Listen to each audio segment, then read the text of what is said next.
Welcome to Wrestling at Random. I'm Jeremy Deemer. And I am Adam Summers. And this is the podcast where every week we review a randomly chosen pro wrestling weekly TV show to review. Yes, in season 2, which we're very deep into at this point, it's all about weekly pro wrestling television. Could be pretty much any weekly TV from anywhere around the world, major companies, territories, relatively recent times from 2010 back or way back as we've gone several times. This week's show, well, not way back, this is a deep cut, an era of a well-regarded TV show that in and of itself, this era is not particularly well-regarded, and I had almost completely blocked it out of my mind. It's the Wild and Young era of NXT. We are both wild and young, and we will get into all of the wild and young competitors that were on this program, but first I want to remind everyone how they can interact with the show. First of all, every single week, free of charge, in this feed you're subscribed to right now, we bring you every single Sunday an episode of this podcast. So we fire up the randomizer, which is basically we just dumped thousands and thousands of hours from multiple streaming services across the internet into the randomizer. We dumped all those titles. We fire it up. It selects something for us to watch for weekly television. And this is evergreen content. So if you missed last week's episode, you haven't listened to it yet, it's waiting there patiently for you. You can go back and listen to it right now. You can go back to season 1, and I highly recommend you do if you haven't. There's some gems in season 1. Those are major pro wrestling events, pay-per-views, Clash of the Champions, etc. So go back and enjoy those. Interact with the show at Wrestle at Random is the Twitter. That's the best way to get a hold of us. We also have an email, wrestlingatrandom@gmail.com. And those links can all be found at the website and the entire back catalog, wrestlingatrandom.com. We love to interact. We'd love to hear from you. And we also have a Patreon, and that's a way to get bonus content. If your Sunday shows aren't enough, we also have a Thursday show available, and that comes out every single Thursday on the Patreon feed. And there's a bunch of different tiers. We'll talk more about it at the end of the show. But you mentioned NXT. Now, before we get into NXT, I want to tell you a little bit about the history of WWE's developmental program. Steve Keirn, the former wrestler Skinner, he started Florida Championship Wrestling in 2007. WWE made it one of their developmental territories, along with OVW, Ohio Valley Wrestling in Louisville, Kentucky. And wasn't Derby City Wrestling the developmental to OVW? Believe it or not, I have the entire, it's like at least a year run of Derby City Wrestling TV. I need to burn that and get that too so you can throw that into the randomizer. In 2008, WWE ended its affiliation with OVW, and Florida Championship Wrestling became the lone WWE developmental territory.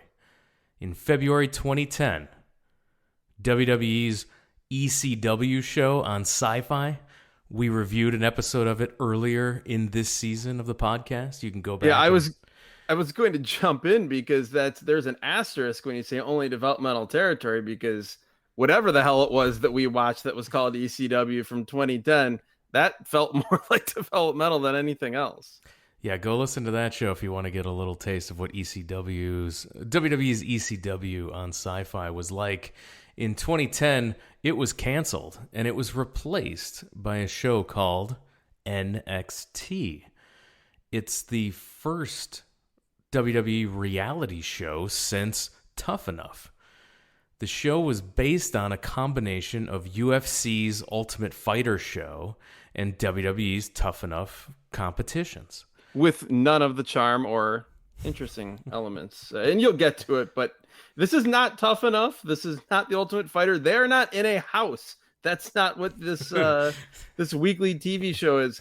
They are in an arena. There is a wrestling ring in the arena, but It doesn't tell the whole story. No, but I think they were less inspired by the house aspect, more inspired by the wacky physical challenges that nobody remembers from either of those shows. Well, yeah, those first few seasons of The Ultimate Fighter, the first however many, it was 4 or 5, the Chuck versus Randy season and several afterwards, yes, they would have... Wasn't there one they would do every year with some sort of football challenge or something that I feel like was always the last one? And I remember bets would be made and Dana White would be there because he couldn't not be there because he has to be on everything. In October of that same year, 2010, Sci-Fi canceled the NXT show due to poor ratings. So it lasted from March until October. Wait, it lasted from March until October. What is the date of this episode that we're going to be talking about here? The date of the show is December 21st of 2010. The seasons, once in October it was canceled by Sci-Fi, the next seasons were moved to WWE.com in the United States. Well, that explains why, in addition to official WWE streaming services that you can find this on, potentially, you can also find it on YouTube, much like that episode of NX or of WWE ECW that we randomly were able to find on YouTube. What I was getting at, though, was that, so this started in March of 2010. On this show, they referred to this as the 4th season Correct. of NXT. Yes, because were the seasons each a week? 12 weeks. Each season was 12 weeks long. Yeah. So that was how it was. So as soon as one would end, 0 weeks between them? Nope. And then it would roll right into the next season, quote unquote. That's how you build. Yeah. That's how you build interest. Don't leave people ever wanting more. It was yeah. So the next seasons were moved to WWE.com in the U.S. And now this was in 2010. So their streaming service and consuming your television shows on the internet was not easy, convenient, or something people were in the habit of doing. So no, not at all. The end of the reality TV show format came in season 5 when WWE just got so mad that they couldn't control the fan voting, which was a big part of this show, and they were mad at who the fans voted for, that they ended up scrapping the entire concept. If I'm not mistaken, wasn't Low-Key / Kaval like the reason why they scrapped the whole concept?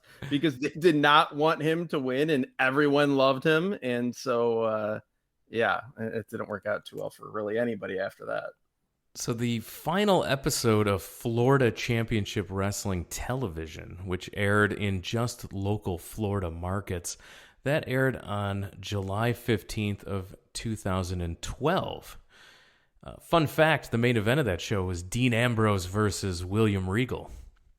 That's a good way to go out if you're going to. Yeah, it was replaced in July of 2012 by a new show called NXT, as the WWE had dropped the FCW affiliation and titles, creating their own NXT champions, and expanded their investment in the developmental system with the creation of the Performance Center.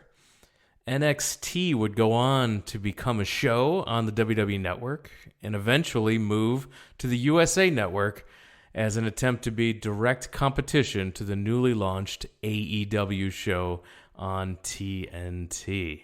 And they would also go on to, at that same time, produce the most, what most people would say, the most critically acclaimed US-based super shows of, the second half of the 2010s, I guess you could say, with the takeover shows, which you and I attended together, several of them, both in Chicago and in New York City. So when you hear NXT and you think about those shows and you think about the greatness and the things you enjoyed about NXT, that is none of the things we're about to talk about now. Get that out of your brain. That is not this show. Go back to we were just describing all the horrible things of Tough Enough and The Ultimate Fighter combined into this terrible show. This was taped what they would do is a SmackDown Superstars and NXT taping, and it was done at the same time here in San Antonio, Texas, in front of a sold-out crowd of 12,000 people. This was the third week of the quote-unquote fourth season. Let's not stall any further. Let's get into this. I know the history is more... we got to catch everybody up on what this is, because people are not prepared for what this is. Yeah, I still believe there's an element of you don't want to get to what it is we're actually going to be talking about as well. But either way, yes, you are now, the fine listeners of this podcast, as caught up as anyone could possibly be. And the next thing you'll hear, and the next thing we heard, is Wild and Young. Yeah, we get an intro video recap of last week. Matt Stryker is apparently the host of this show, and he's talking about the obstacle course challenge. Yeah, let's lay out what this recap from last week's show was. There is an obstacle course challenge. When I say that, that means there are obstacles set around ringside, and the course is going around the wrestling ring. There are boxes and barriers. Men are doing push-ups. And I don't understand this at all. I write down in my notes. There's a wrestling ring, but no one is in it. No, it's around it. Just wacky obstacles. Yeah. Yes, it is an obstacle, which is both literally and figuratively true on this show. A man named Johnny Curtis is disqualified for falling off the balance beam, but he gets another chance for some reason that we are not informed as to why. And he wins 2 things called immunity points. 2 immunity points. So we are all caught up now. Thanks to that video recap. There is a theme. I will just say this. Immunity points. That is what every competition, whether it be a wheelbarrow race or a trivia contest or wrestling matches, everything on this show is based around the immunity points standings and earning immunity points.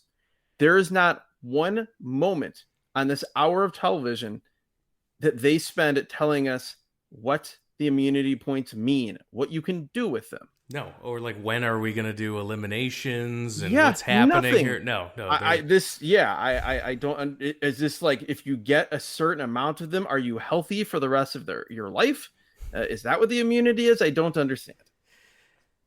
So the video recap not helping us, we roll right into the opening theme song and credits as we hear the awesome theme song of Wild and Young, God. And you're going to hear it. You're hearing it. You're about to hear it underneath our recap here, and let me tell you, it's going to be in your head for the rest of the day. Rest of your life. I thought that there could be nothing worse than that WWE ECW theme song. But what that had going for it was that it was so generic that it wasn't memorable at all. It was terrible, but there's no way a human being could get that stuck in their head. This is the worst of all options. It's a horrible song, and you cannot get it out of your head. And as you're hearing this song, just imagine images of Byron Saxton and Brotus Clay. Let's run this down. Because the theme of the show is an NXT rookie is paired with a WWE pro. Okay, so they have a coach, a mentor. I also WWE like that they call these guys pros, and it feels like in WWE speak that it's such a cut down on these guys because every wrestler is called a superstar. In the WWE universe, quote unquote, wrestlers don't exist. They are superstars of some amorphous job that they do. But here, these guys are just pros. And we're not even talking about the rookies, the actual wrestlers. Yes. That you're going to mention. Like Daniel Bryan is not a superstar. He's a pro. He's a pro. Now, let's start with the first rookie is Brotus Clay. You'd know him with his... he made it to the main roster eventually and was a guy. And he was the rookie here with his pro Ted DiBiase Jr. Incorrect. It's Ted DiBiase. Juniors do not exist. They do in not. The world of WWE. See Rey Mysterio for further details. He is just referred to all night as Ted DiBiase, as though we don't know who Ted DiBiase actually is. Derek Bateman is an NXT rookie. You would know him as EC3 eventually. He is paired with his pro, Daniel Bryan. Connor O'Brien, you would know him as Connor from The Ascension. Oh my God, is that seriously who that is? That is who that is. They had a run as NXT Tag Team Champions and made it to the main roster and never were really more than just a joke tag team on the main roster. I was wondering why he looked so familiar. That explains it. Connor of The Ascension, his pro, Alberto Del Rio. Wow.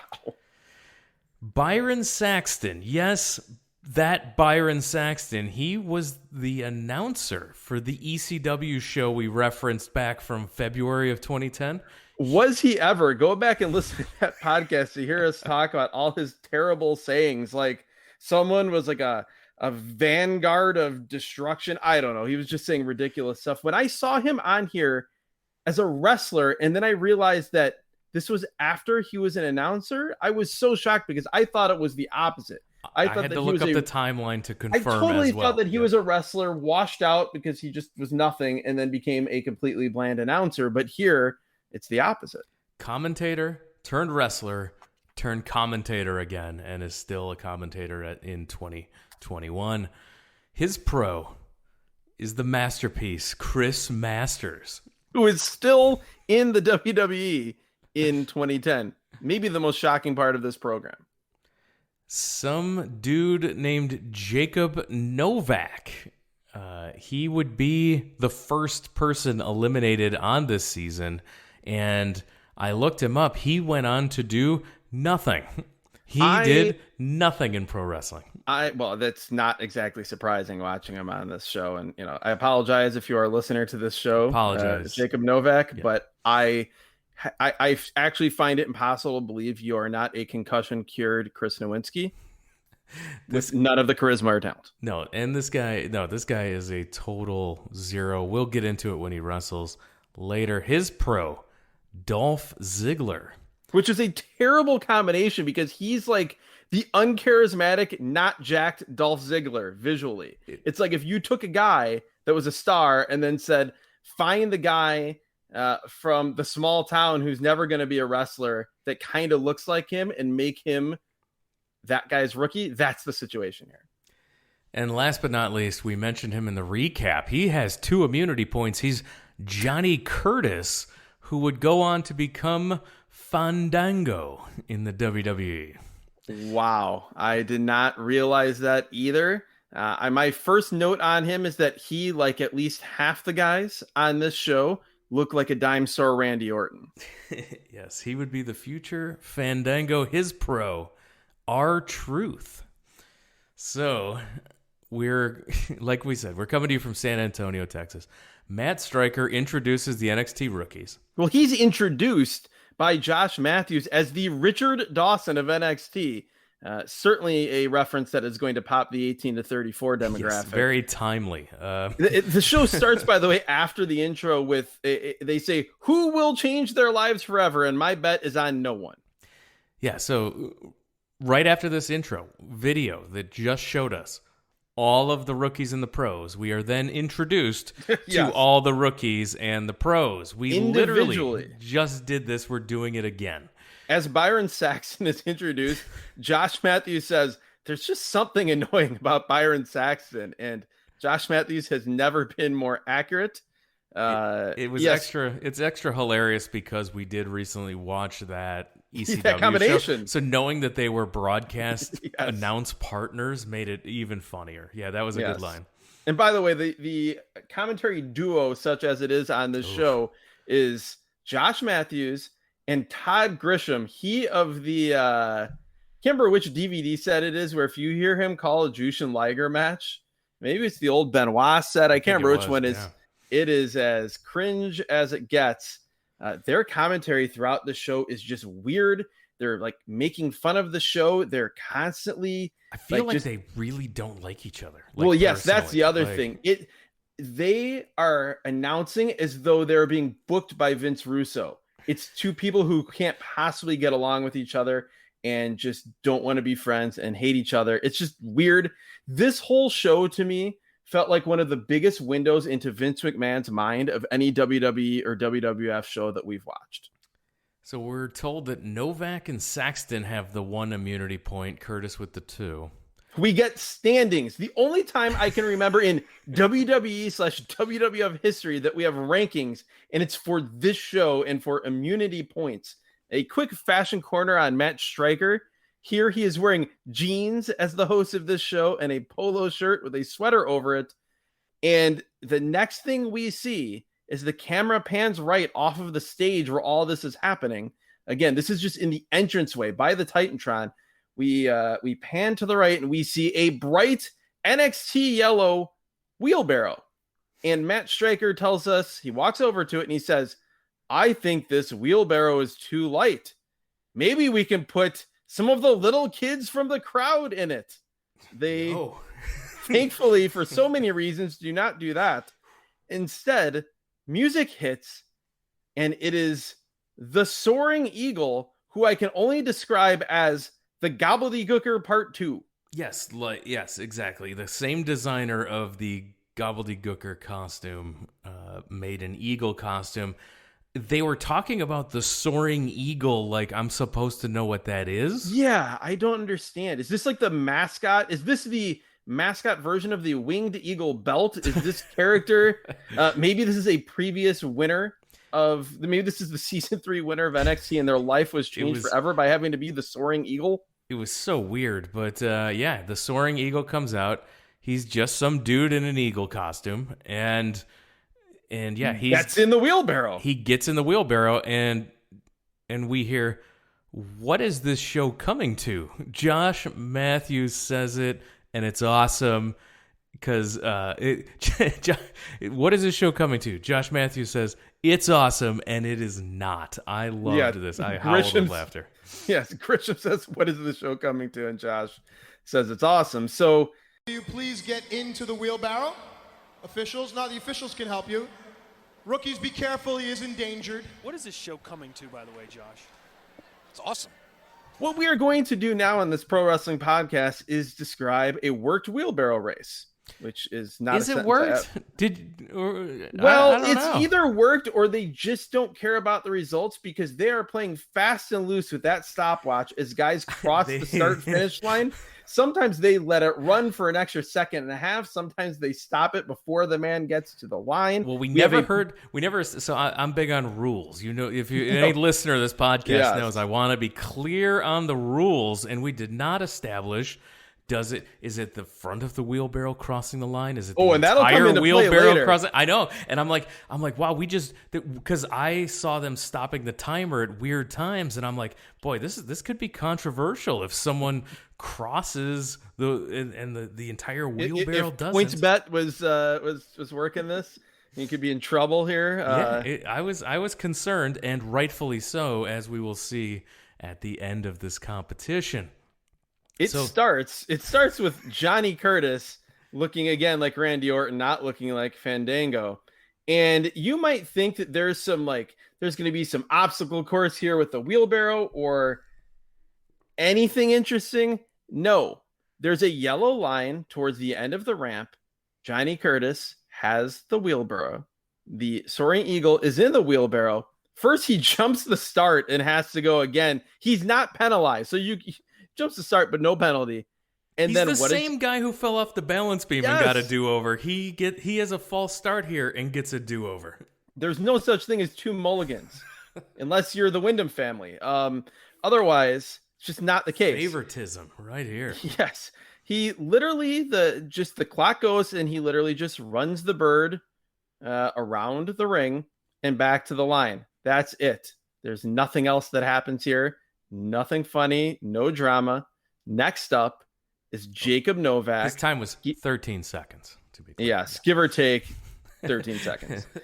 Jacob Novak is next. He's wearing all white gear. He's wearing a white jacket. Deep cut for the Big Audio Nightmare listeners. I immediately had flashbacks to having to watch Jiro, and he's actually a part of NXT now, so it all comes full circle. So I immediately hated Jacob Novak and wanted him to be eliminated.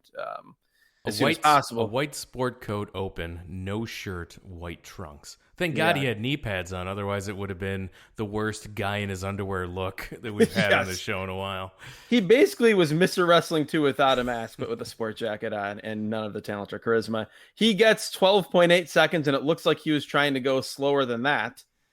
Next up is Brotus Clay, the great, and I say that tongue-in-cheek, Todd Grisham, says that if Brotus Clay eats the eagle, he will be disqualified. Instead, he is the slowest so far, takes 13.4 seconds, then dumps the eagle as he gets to the line, and we get my absolute favorite thing in modern day WWE, forced announcer laughter. I laughed at him letting the wheelbarrow go as he crossed, and it fell over because I was starved for entertainment. Yeah, starved for anything other than just men pushing a barrow around a ring with. We're only nothing. halfway done. This is hideously boring. If you go to our Twitter, we posted a GIF from this wheelbarrow contest. Unbelievably boring. It's from Johnny Curtis's second attempt, by the way. I did not get the first one. Conor O'Brien is up next. Such a geek. He gets 12.7 seconds, and I actually give him credit. He's pretty earnest here. It looks like he's trying to win. It's nothing related to report there. Byron Saxton is next. He puts on the black glove, and he's got a shirt. First, his shirt says "I heart me" on his shirt. Again, such like a nothing WWE gimmick. He puts on the black glove. Matt Striker, to his credit, immediately invokes the name of Blackjack Mulligan. He did. Friend that made me very happy. For some reason, Byron Saxton, as he leaves the line, he's screaming, "I'm coming!" and he gets 12.5 seconds. He's in the lead. Who could care? Bateman then gets 12.5 seconds, but it's like they let the clock run long. He was there by my watch. And again, what does this say about my life that I was taking time here? But he got 11.8 seconds. This is where I note this is either worked or the people in charge don't care, or both. So we have I guess that means there's a tie between Bateman and Saxton. So Byron Saxton goes next. He falls before he gets to the line. No, this is where we have the play at the plate. Before they go next. So Bateman comes across. We have a tie. Striker announces him as the winner. Yes. And they have to correct him that it's a tie. This was amateur hour across the board. Complete nonsense. This was honestly, this show and this segment in particular, this was the whatever they called the Disco Inferno segment on those TNA Weekly pay-per-views. Yeah, Jive Talking. This was Jive Talking with Disco Inferno, just without any of the offensive stuff, other than it being offensively boring. It was so dumb. Yeah, Daniel Bryan made me giggle because he was demanding a replay from the stage. We should mention that, the pros, who we barely ever see, but they're on stage all with live mics. So we've got two announcers. We have Matt Striker with a live mic, and we have 7 pros, quote unquote, on the stage, all with live mics. So this is total train wreck TV. But as we said, Saxton gets to the line. He falls before he gets there, though. So the wheelbarrow crosses the plane, but the body of Byron Saxton does not. No one can figure out what the rules are. Matt Striker says if Dick Worley was the ref, none of this would happen. And that made me very, very happy. Go back and listen to some of our earlier podcasts to hear about our love of the referee and the name Dick Worley. So that's Dolph Ziggler's making fun of him. He's making fun of Striker for making up the rules as he goes along here. Then we get 12 seconds for Bateman. And so Bateman has like an American flag. Yeah, what was this? He unfurls a small American flag from his tights for some reason. And he wins. And the only thing and this is the theme for me throughout this show, watching this, is that everyone who loses looks like such a massive dork and could not possibly ever be perceived as a star for the rest of their career, having lost in this competition. And the only person that comes off like more of a loser is the person who wins the competition and is excited about it.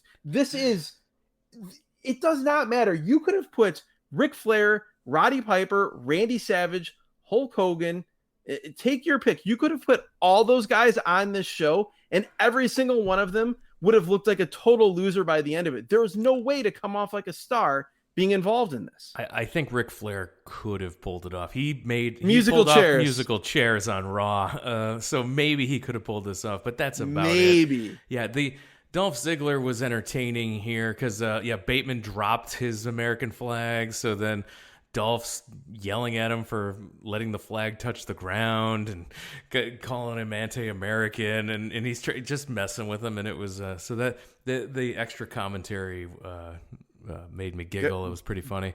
Dolph might have been the most entertaining person on the show, which Dolph Ziggler's commentary was the best thing so far. Bateman with this win gets his 2 immunity points. Josh and Todd tell us that it's going to be Novak versus Curtis. In a wrestling match and a main event of a 6-person match with Ted DiBiase, Brotus Clay, and Maryse.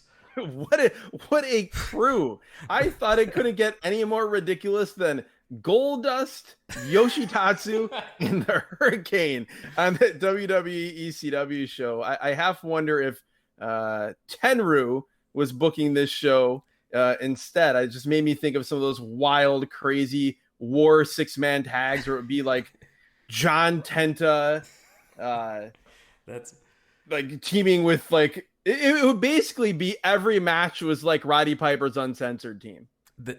Maybe we need a randomizer trios championship because the ones that are the most random every week, because boy, I didn't think anyone could knock off the Hurricane, Goldust, and Yoshitatsu. But boy, Ted DiBiase, Brotus Clay, and Maryse is a solid threesome. Well, I'll have thoughts on the couple, the romantic duo of Ted DiBiase and Maryse later. Their opponents later will be Byron Saxton, Chris Masters, and a mystery woman to be revealed later in the show. After commercial, Dolph is giving pointers to Novak before the match. Curtis's pro is R-Truth, but he couldn't be there tonight, so they have JTG from Crime Time in to sub for R-Truth. Okay, yeah, it was just like it was said so matter-of-factly too. Like, R-Truth can't be here. He called JTG. He's the pro today. Like, just zero. I looked it up. R-Truth was he was out due to walking pneumonia and recovering from a seizure. So he was Yikes. He was definitely not able to make it there that night. The pros get to coach from the apron. So they're standing like they're going to be tag team partners. It is the weirdest thing. You've got these 2 guys, Johnny Curtis and Jacob Novak, in their gear in the ring. And then if let's just say you flipped over, if you're a reality show fan and, the episode of Survivor was a rerun and you're like, oh man, I got to get my reality fix. Let me watch NXT. I guess you would have been flipping over to WWE.com. Maybe you were second screening it because you just couldn't. You had to have 2 reality shows at once. But you saw these men in street clothes on the apron like they're tag partners, and it seems like it's some weird combination of a regular tag match and a street fight in one, which seems like a TNA match stipulation. The optics were definitely strange. And so was the match. A weird camera shot too. We have weird shots of like this floating crane camera that somehow made this match, look even worse and more fake than it already did. We also learned that apparently Johnny Curtis is a skateboarder, and you have never seen a man look less like a skateboarder in your life. Like, if Darby Allin is on one end of the spectrum of skateboarders, the far opposite end of that spectrum is Johnny Curtis. Yeah, like Johnny Ace makes fun of how non-skateboarder Johnny Curtis is. Again, yes, very true. This was not a dynamic dude here, and it basically looks like if Randy Orton, if you're being told Randy Orton was a skateboarder. So yeah, this match this belonged in Derby City. This was developmental. Johnny Curtis, I thought, actually looked really good at times here, but my God, Jacob Novak, you said a 0. I feel like that is doing a disservice to all the other men you've called a 0 here. Yes, through 2 seasons of this show. He's very bad. Curtis, a weird suplex for a near fall, and we cut to the back where Vicky Guerrero is watching on because she's Dolph Ziggler's girlfriend. I have no memory of that storyline at all. Yeah, she's Dolph Ziggler's girlfriend, but she also may be interested in Jacob Novak. That sounds really fun. Yeah, so Curtis to the top gets knocked off to the floor by Novak. Novak sends Curtis back first into the apron, then back into the ring. We also at this point learn that at some point during the season, Novak won a capture the flag challenge to get his immunity point. Yeah, how could you watch like the first episode, see a capture the flag challenge, and be like, I need to watch this show every week? Yes. Appointment viewing on WWE.com. 2 leg drops by Novak, a sidewalk slam. After a 2 count, we get a chin lock by Novak. It's basic. There's a lot of chin locks here from Jacob Novak. The sequence is side slam, reverse chin lock, deafening silence. Novak just throws him down again after Curtis gets up and puts him back in the reverse chin lock. And this is where I note that I've changed my opinion of the MVP of NXT. It is, in fact, JTG, as he somehow manages to get this crowd to clap along in support of Johnny Curtis to get out of this Jacob Novak reverse chin lock. I could not believe my ears. Yes, this match was so basic and so nothing. And JTG leading the crowd to get into it, super impressive. But Novak takes Curtis down, keeps the chin lock on. A belly-to-back suplex by Curtis breaks the hold.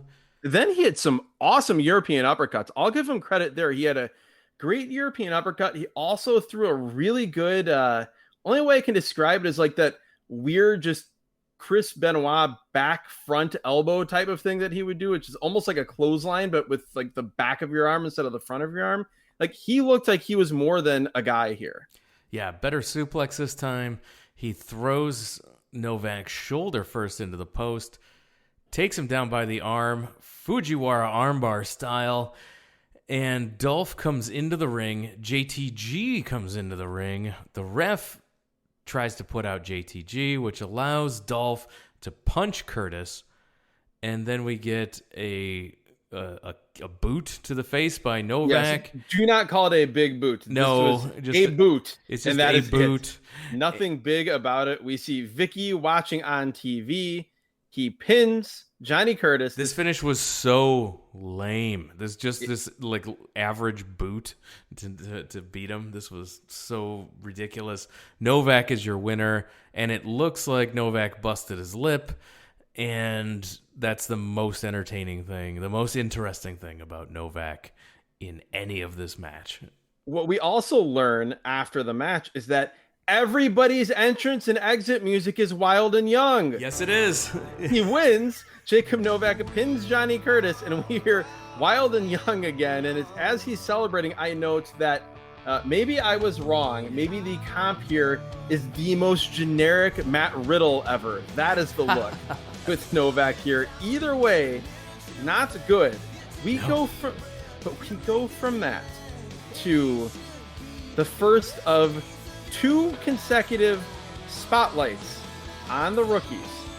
The first of which about the idea of a personality story, backstory vignette is absolutely necessary. It's something you must do to get people, especially on a show care. Like this, with 100%. Guys that nobody knows about that are green. You want to give people a reason to care about them. That is the goal. The goal is correct. The execution, not so good. Yeah, this is introduced by Todd Phillips saying that Derek Bateman is, quote, same thing. There's no difference. Derek Bateman is, quote, full of energy and so charismatic, which is only a half step removed from Michael Cole saying that someone just likes to have fun. So, first, Derek Bateman says that he is wild and young. Of course he is. But because the show can't actually make sense, the music that is playing in the background, it is not wild and young here. Instead, it is the dubbed music. It is the music they use in the dubbed versions of NWA World Championship Wrestling on WWE's official streaming service. What in the world is going on? He tells us he's from Cleveland, which is awesome town, USA. And he's wild and young. This is the worst. He's calls himself Mantastic. Mantastic is how he describes himself. He also says, and this is a direct quote, not off his Tinder profile, but here in this personality profile on wrestling television, he says he is an adventurous hunk. He then goes on to talk about his backstory. And part of his backstory is that he appeared as an extra on Sunday Night Heat. How does he describe this? Again, direct quote. Yeah. This man says to the camera, I had the opportunity to sports entertain on Sunday Night Heat. Yes, he stated that he had once sports entertained on an episode of Sunday Night Heat. I think that's the first time we've heard that as a verb.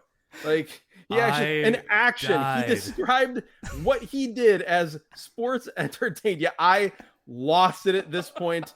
This is where I note, we've talked before about Kirkland's versions of wrestlers, or dime store wrestlers, as I said earlier. And I'll preface this by saying that this man did go on to be entertaining in his own way, particularly in TNA as EC3. But here, you have never seen a more low-rent version of MJF than you have seen here. Comp. Yeah. It is so bad. Oh, my God. And this, just to be clear, this is the most naturally charismatic and most polished guy on this show. He calls his fists freedom and justice. And he can do whatever he wants because he's better. Okay. This was a heck of a personality profile. How could we top it? We get Connor O'Brien's video profile. Well, before that, though, we learned that My Chemical Romance has supplied the song Na Na Na for this episode of the show. And this might be the only song more annoying than Wild and Young. So Connor was picked on growing up because oh my God, he what? Looked like a rat. This, again, when I talk about this show being a window into the mind of Vince McMahon, Connor O'Brien's entire gimmick is just because Vince McMahon saw him and for some reason thought he looked like a rat. I guarantee you, no one in Connor O'Brien's childhood ever said this. This is something that Vince McMahon gave him. This man, the rat, Connor O'Brien, has no charisma, negative charisma, at least here. He, again, if you haven't seen him, if you think, I'm trying to think of a modern guy. Obviously, he went on to be part of the Ascension, but he, Dijak, who was on the Indies and then went on to be in WWE, who I've never been a big fan of it. This guy is like the lowest rent version of Dijak. He goes on and on and on about how kids called him a rat and it ruined his self-confidence, but now he's owned it. He is a cartoon rat on his tights. In his promos are all rat-based puns. Here, his catchphrase is that we had, again, direct quote. We had the Attitude Era. Why can't we have the Ratitude Era? He literally said that. I could not believe this. This is so bad. He was doomed. 6 feet under. There is no way. Again, you could have had Stone Cold Steve Austin And if you gave him this gimmick of being the rat and he was talking about the Ratitude era, oh, brutal. He would have never even made it to the Ascension. Daniel Bryan is stretching in the back with, and I'm stretching, trying to find some way to have Daniel Bryan in like an interesting segment on this show. I see him, and it's just I feel like I've been wandering the desert for weeks with no water, and I see Daniel Bryan on the horizon. And I'm crawling to him to give me good professional wrestling. Derek Bateman is stretching with him, and Derek Bateman's reading the history of the WWE Championship to try to study for the trivia contest later. But Daniel Bryan's actually trying to give him training advice here. He's telling him, push your nose to the mat, and they're kind of doing stretches, like back bend type stretches. Put your nose all the way to the mat. He's not paying attention. He's reading the book instead. He says he's going to win the trivia challenge. Daniel Bryan has the most charisma out of anyone on this show. Unbelievable.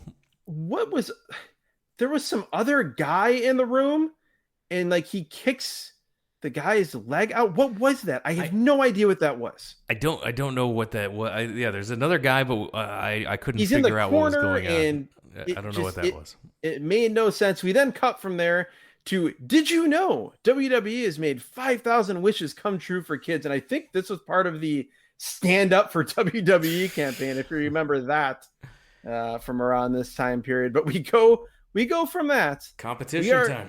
Oh, yeah. We are in the ring, not for wrestling, but it is Matt Striker.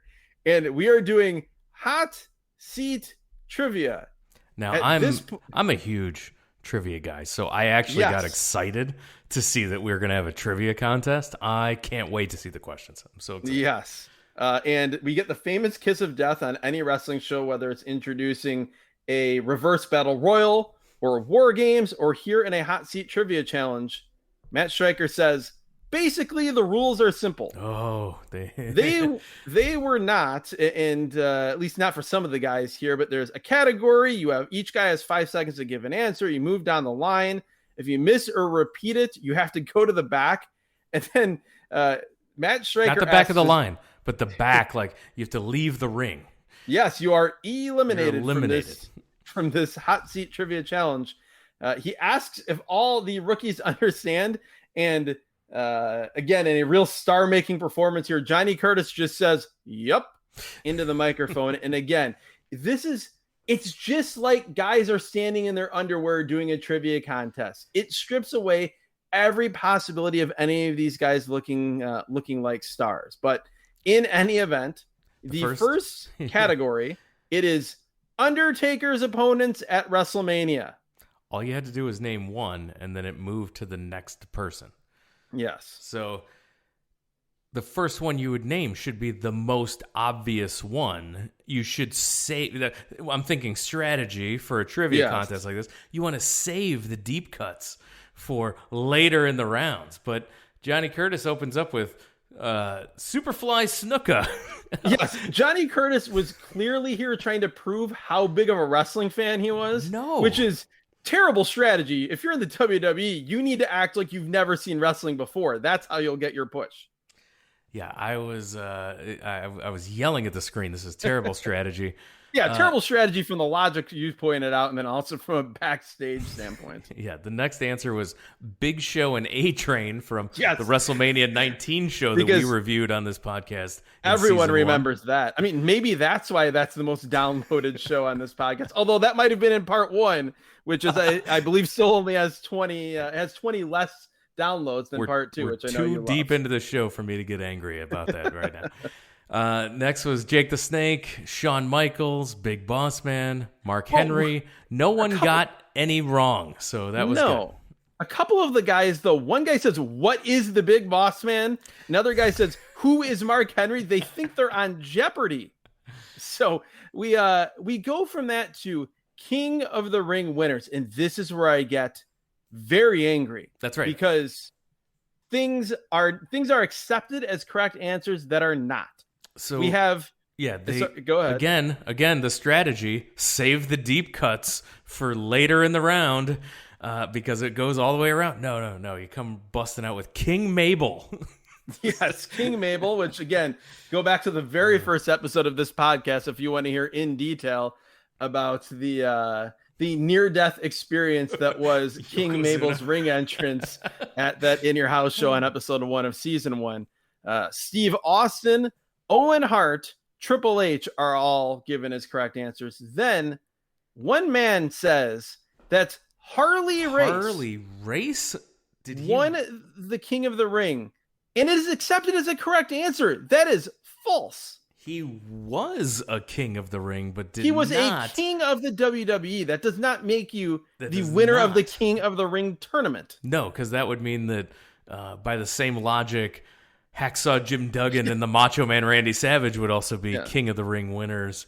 I was not happy that was an accepted answer. Billy Gunn comes back around. William Regal, Sheamus, and then someone says, Brotus Clay says Diesel. He was so sure of himself too. And again, he's eliminated and he has to go to the back. And this is where I note again, this show makes anyone who fell look like such a loser. Like, you've got Brotus Clay, who's got a unique look. He's a big guy. You could see a scenario where he could get over as like a mid-card fun guy that the kids like. And then they do this and he just accepts his fate, puts his head down and walks to the back. And I'm just like, that's it. You're done. No one's ever going to care about you. So we go from there to this is where the show absolutely broke me. Matt Stryker introduces this question by saying it is cities that have hosted WrestleMania. And so the first man up is the Ratitude guy.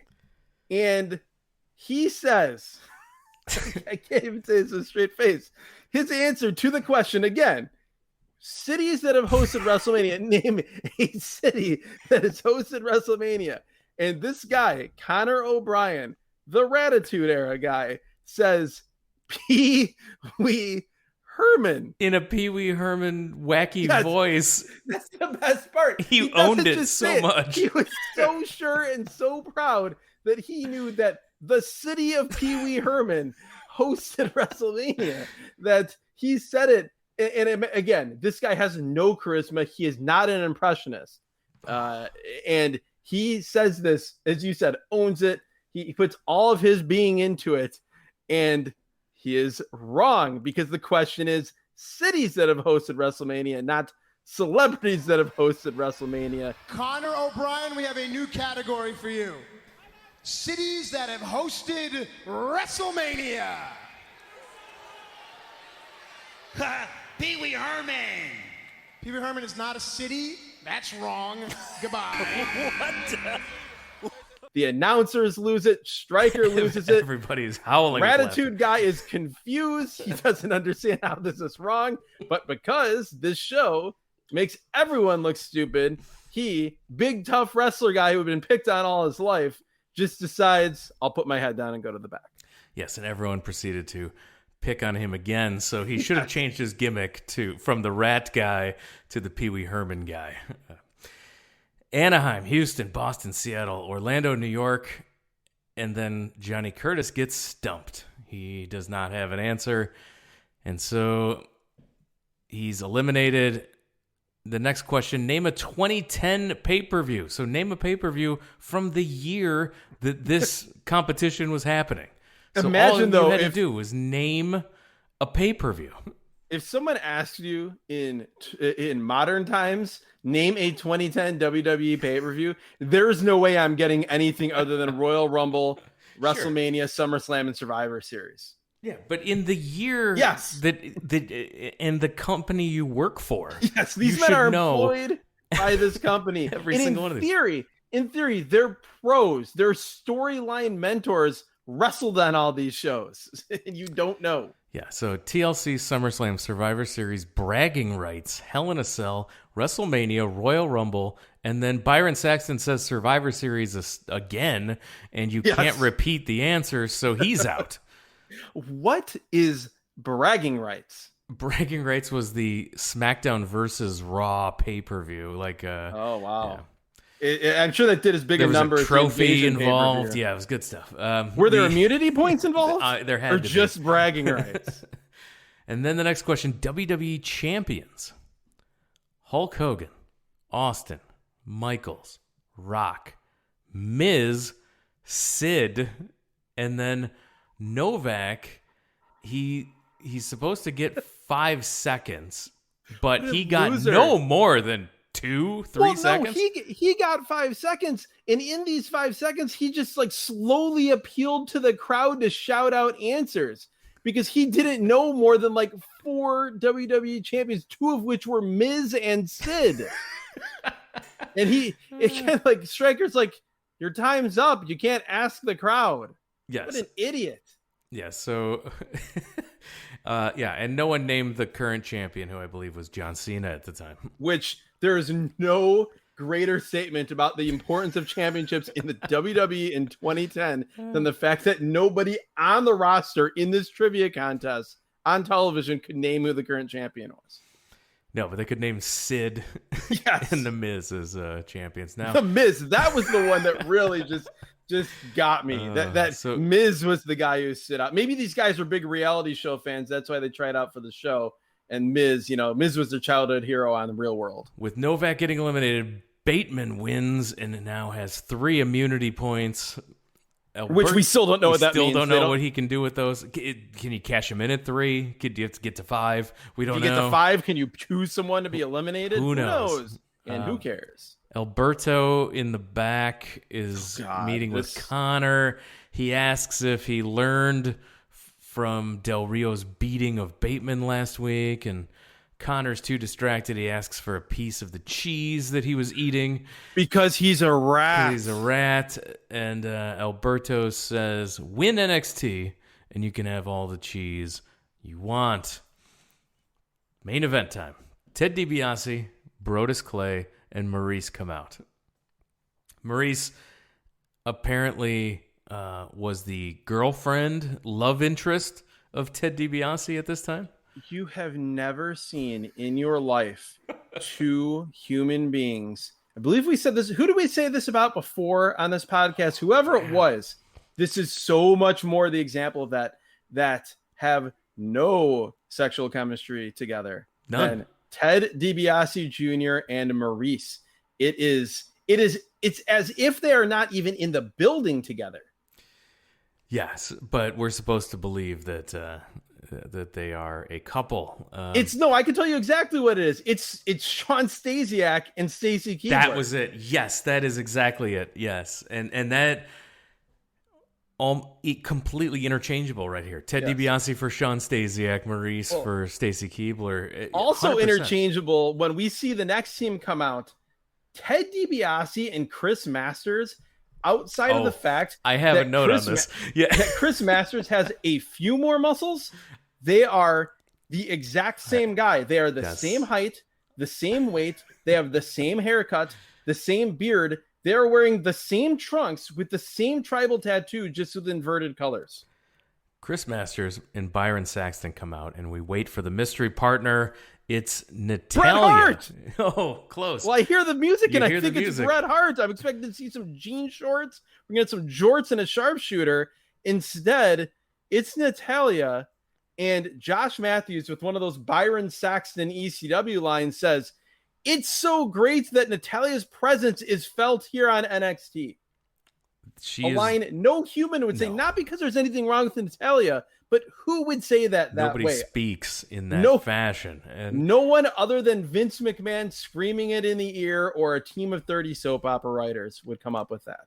It's so Natalya is the WWE Divas champion at this point. And boy, has that not aged well. Going back and hearing her as the Divas champion and them constantly referring to Maryse and Natalya not as women, not as superstars, not as wrestlers, but the default name, like a superstar for a male wrestler, was a diva. God, that was so stupid. Natalya and Maryse start out. Maryse pie faces Natalya, runs away. Natalya grabs her from behind, throws her down by the hair. Hold on. Natalya sneaks up on her from in front of her. This is so weird. Like, Maryse slaps her in the face. Then she's looking directly at Natalya. Natalya goes outside of the ring in full view of Maryse, runs around the ring, comes back in the ring behind Maryse. Maryse never turns around to track Natalya's movements and then is surprised when she's there. What in the world was this? Natalya teases a sharpshooter, but Maryse got to the ropes and tags Brotus Clay. So Brotus... Well, as this is happening, the announcers, who apparently their gimmick is they're both misogynist pigs, I guess. Josh says that Maryse is a Ferrari, and then Todd Grisham Phillips says that Natalya is a Jeep. Brotus is in with Byron, and Brotus with big chops. He starts beating down Byron Saxton. Saxton, he comes out of the corner into an overhead belly-to-belly suplex. You could see that, of the guys we saw wrestling, Brotus a million light years ahead of young Novak, who we saw earlier. Yeah, it actually had charisma and there was something there with Brotus Clay. If his career could have gone differently if he was introduced in a different manner than this. A note, by the way, an example of how nothing that was happening on the show was doing Brotus Clay any favors. Brotus impressively throws Byron Saxton down. Todd Grisham Phillips then calls Brotus the Macedon of Mayhem, and then Josh Matthews immediately makes fun of that nickname, says, "Where'd you get that?" And Todd's like, "Oh, I came up with it myself."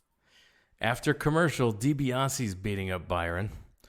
A chin lock by DiBiase. Because that is what Ted DiBiase does. My note here is that everyone on this show, everyone wrestles and has the exact same moveset as Randy Orton.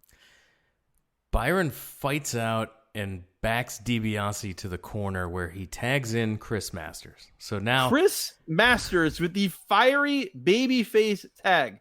Chris Masters as a face in 2010 WWE is so weird. And to be fair, he doesn't look terrible here, but it's almost the Rebel Dick Slater babyface WWF 1986. Yeah, completely miscast here. Masters in with DiBiase. You mentioned the similarities at the top.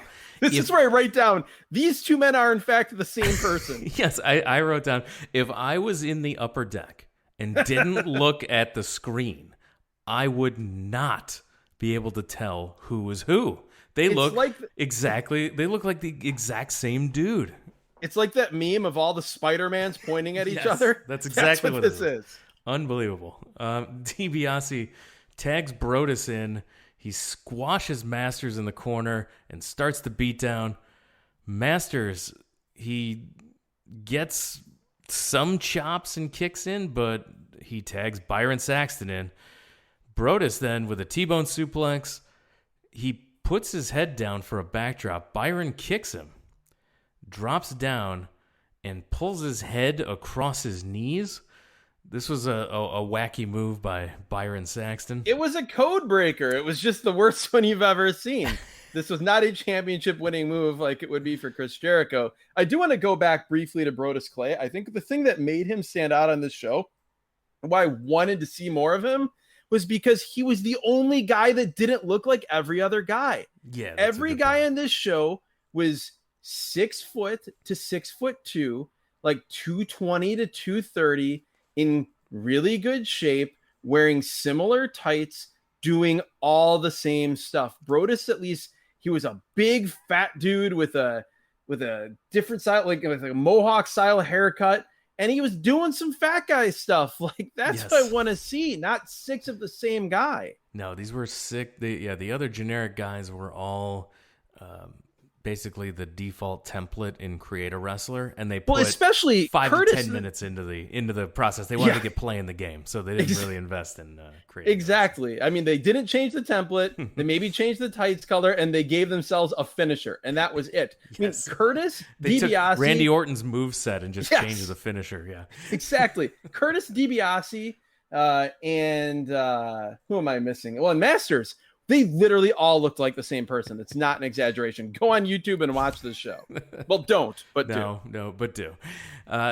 So after this semi-code breaker, Saxton doesn't tag out.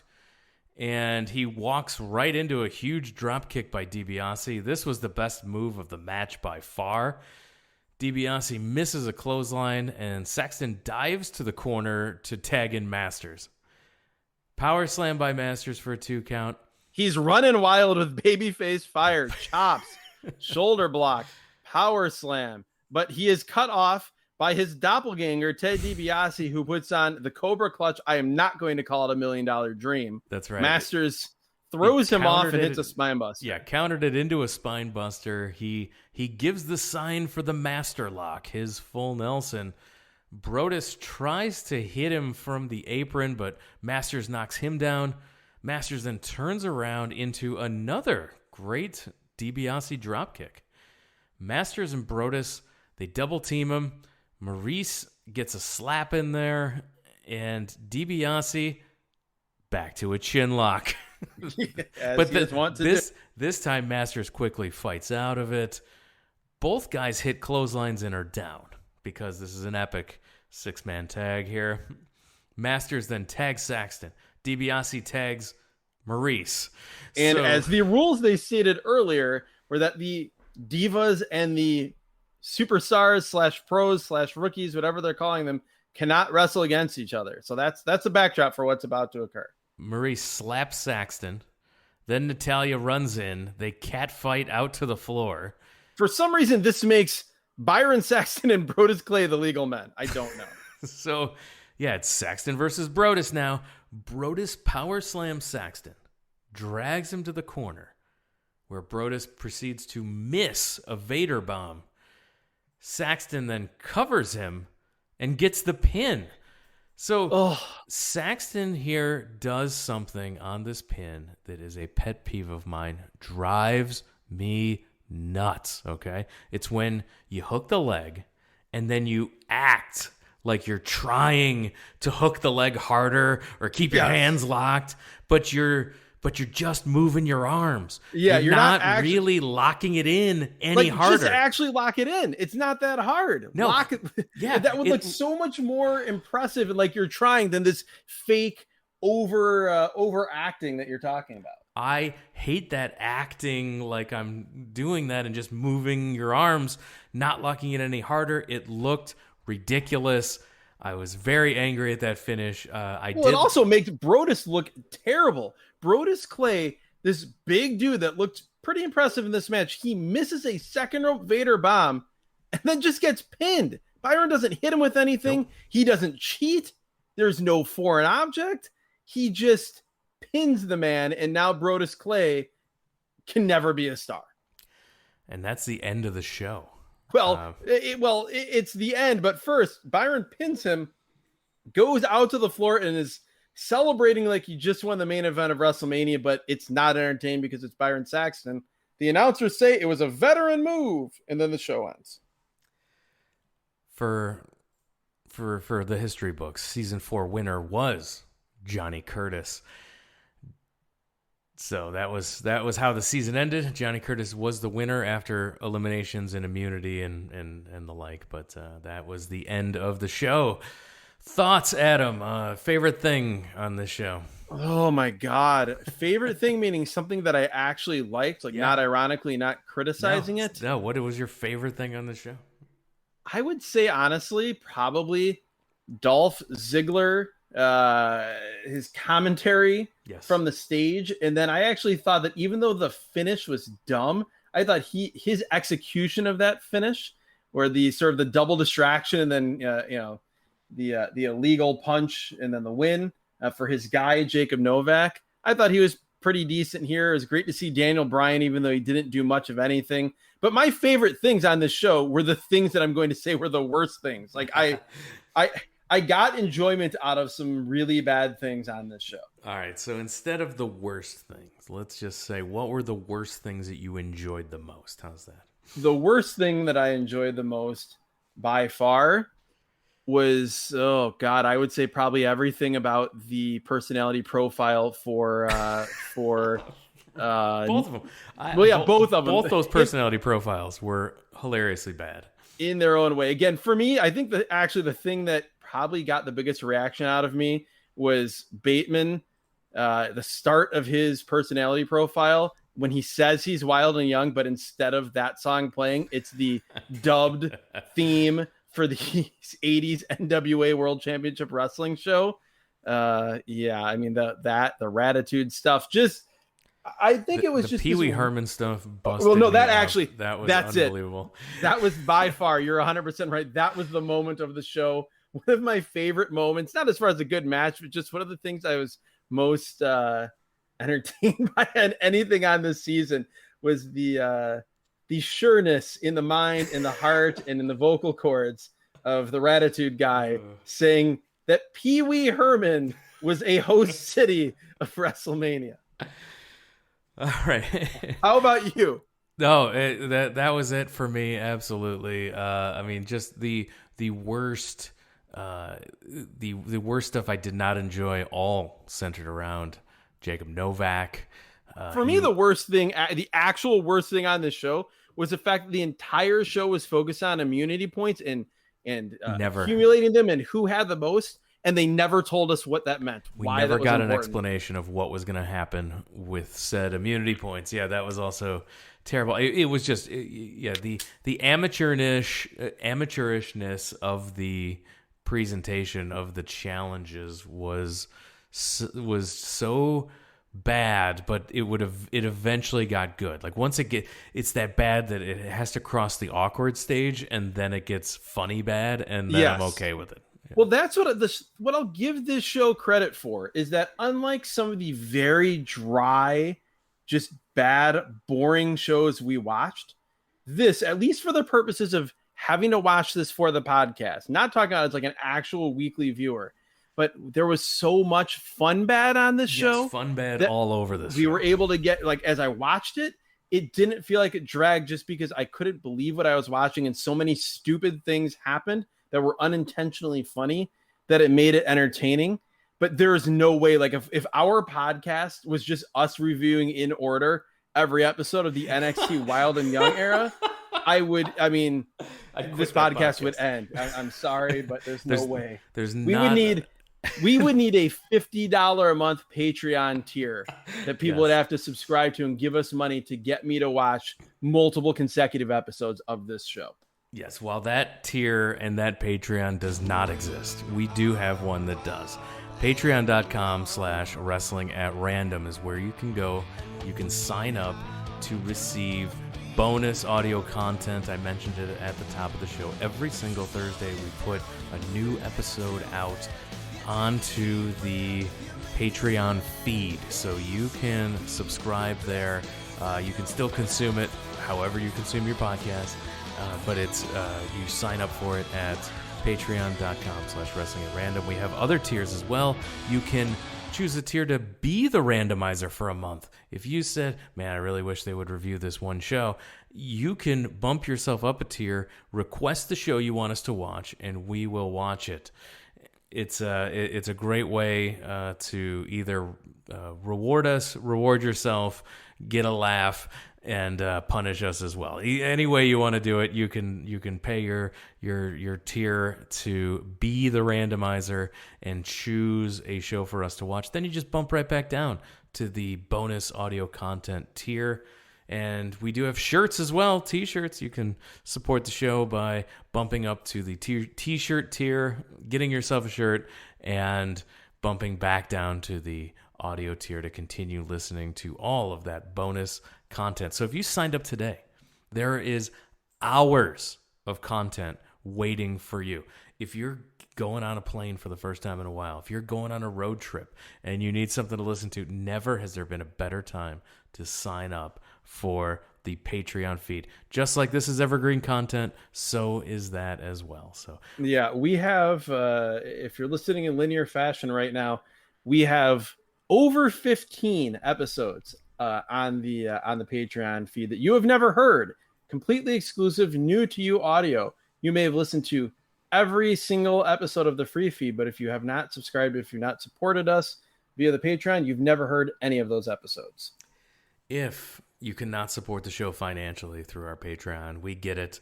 We still need your help. We still want you to support the show via telling your wrestling fan friends about us. Show them how to subscribe to the podcast. Tell your friends that used to be wrestling fans about us as well. A lot of these old shows, they might want to take a trip down memory lane with us. Yes, and tell your former friends who you know are wrestling fans, tell them about the show. You may have an even worse relationship than apparently Todd Grisham or Todd Phillips, whatever his name was, and Josh Matthews had. But I believe this podcast can at least bring you guys closer together than Todd and Josh were here on this show. That's right. Say, hey, remember that time we were wild and young? Well, there's a show right now that you should listen to. Absolutely. Exactly. And with that, we're going to wrap it up. I want to thank Adam for joining us. Thank you, Jeremy. I can't say in my wildest dreams when many months ago we started talking about doing this podcast together that it would culminate in us watching and reviewing an episode of this era of NXT from 2010. But as we always say, the randomizer giveth and the randomizer taketh away. And I think we know which end of the spectrum this episode was on. I want to thank everyone for listening, and we'll talk to you again next time.